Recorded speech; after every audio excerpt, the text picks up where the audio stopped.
Hola, ¿cómo están? Hoy vamos a hablar de algunos antecedentes de la entrevista y algunos exponentes o algunos teóricos que estuvieron involucrados en el origen de la misma.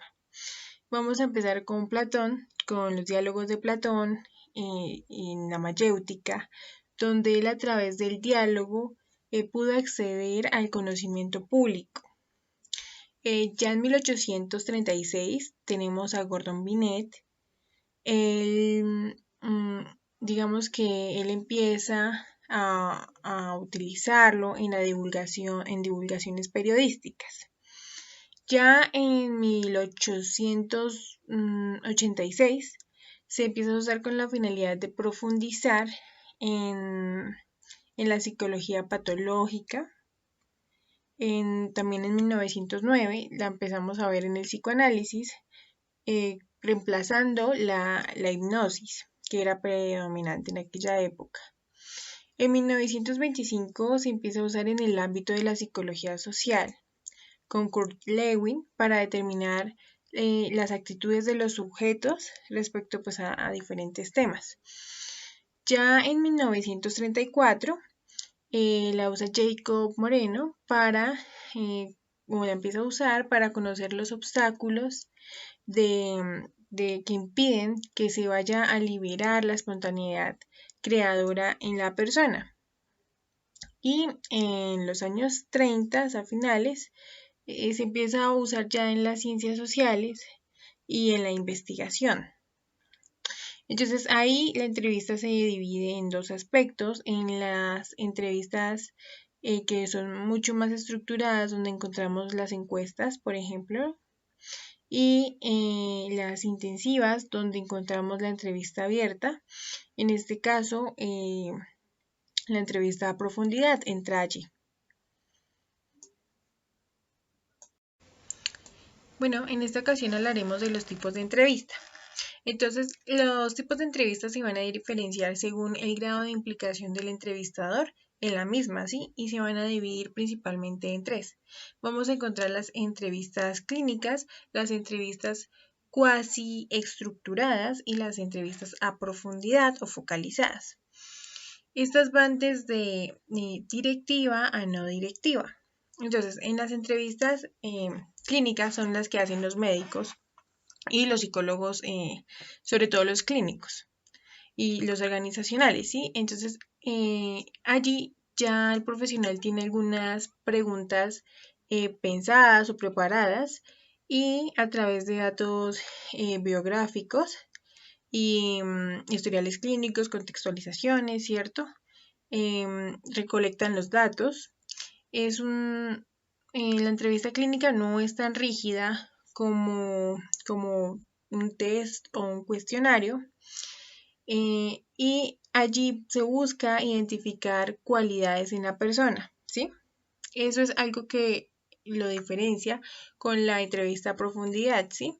Ya que en la entrevista a profundidad ya se tienen identificadas las variables que se quieren estudiar. En cambio, en la clínica no. En la clínica se hace la entrevista y se empiezan a identificar las cualidades que más adelante se van a trabajar, por ejemplo. En la entrevista cuasi estructurada, bueno, aquí ya, pues estas son mucho más estructuradas. Aquí ya encontramos las encuestas, los test, entonces tienden a ser un poco más rígidos.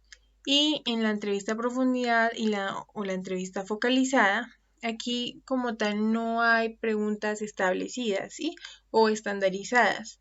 En este caso, el entrevistador ya tiene bastante, digamos, conocimiento y experiencia. Entonces, esto permite que sea muchísimo más manejable para él la entrevista, ¿sí? Sin embargo, pues sí, aquí en este caso, sí saben cuáles son los objetivos, ¿cierto? Las variables que se quieren estudiar, ¿cierto? O las cualidades que están buscando. Entonces ya el entrevistador es como un guía en ese diálogo que se va a presentar. Allí es muy importante también que haya una buena relación entre el entrevistador y el entrevistado, ¿sí? Que haya confianza, que haya una comunicación abierta, una comunicación flexible.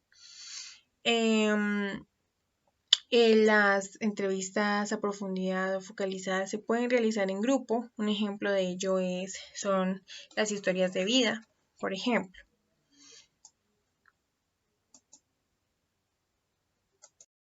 Hola, en esta ocasión responderemos a cómo y qué escuchar en una entrevista a profundidad. Entre los componentes que van a caracterizar una entrevista se encuentran cualidades como qué escuchar y cómo escuchar. Entonces, se presenta un diálogo, ¿sí? El diálogo también, al igual que la observación, es un espacio de interacción, que es importante que sea propuesto, que sea motivado y que sea sostenido. Entonces, por el entrevistador, ¿sí? Y también tiene que ser acordado desde quien tiene la iniciativa para conocer el mundo social del otro, ¿sí?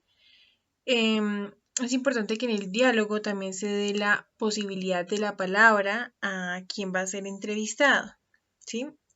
También saber escuchar va a implicar las competencias del habla, ¿sí? El manejo teórico, conocer las reglas de la técnica, las redes teóricas que van a permitir comprender lo que el otro dice más allá del sentido común, ¿sí? Es decir, que lo que la otra persona está hablando, tenemos que relacionarla con lo que dice la teoría y extraer aquello también que nos sirve para en lo que se quiere estudiar.